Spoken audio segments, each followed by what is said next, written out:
শীতের যে কষ্টটা, এটা কিন্তু ওনারা ঢাকা শহরে বিল্ডিং যে থাকে তাদের কিন্তু আপনাদের কথা মনে আছে।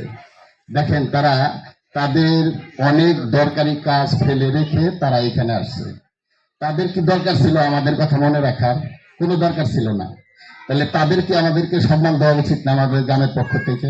অবশ্যই কিন্তু তাদেরকে সম্মান করা উচিত। অর্থাৎ তারা যদি সারা জীবন আমাদের কথা নাও মনে করে, তাও কিন্তু তাদের কথা আমরা মনে করতাম না, কিন্তু তাদের কথা আমরা মনে করি না, কিন্তু তারা কিন্তু আমাদের কথা সবসময় মনে রাখে।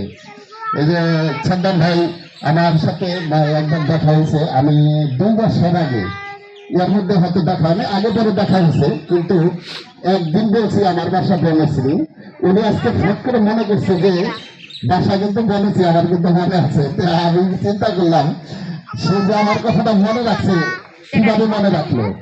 আমি তো একবার বলছি ওনার বাসা বলেছি, এমনি হয়তো গ্রামের মানুষ হিসাবে যেভাবে পরিচয় থাকার কথা ওইভাবে তো আছে, কিন্তু আমার বাসা বলেছি আমি একবার বলছি, কিন্তু আমার মনে ছিল না, কিন্তু ওনার কিন্তু মনে আছে। উনি উনি আমাকে বলছে যে বাসা কিন্তু বলেছি আছে। আমি বললাম হ্যাঁ। আমি বললাম আমার মনে নাই, আপনার মনে আছে। তাহলে দেখেন আমাদের গ্রামের মানুষের প্রতি ওনার কত ভালোবাসা ছিল, ভালোবাসা আছে। ওনার বাবা এই স্কুলের প্রতিষ্ঠাতা। উনি যখন এই গ্রামে আসতেন, ওই আমাদেরকে ডাকতেন স্কুলের এইটার লোকজন ডাকার জন্য বা লোকজনের কাছে থাকার জন্য মানুষজন।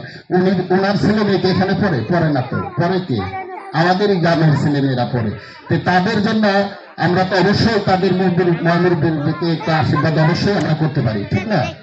তারপরে যে ঢাকা থেকে আসছেন আমার ফয়সাল, হ্যাঁ, ফয়সাল ভাই, উনিও তো যে দায়িত্বে আছেন এই যে লায়ন ক্লাবের, কিন্তু ওনার কর্মস্থল থেকে আজকে ছুটির দিন হয়তো বিপ্লবান্নি এক জায়গায় বেড়াইতে যাবে, তা না যে আপনাদের সাথে সঙ্গ দিতে আসছে। কিসের জন্য?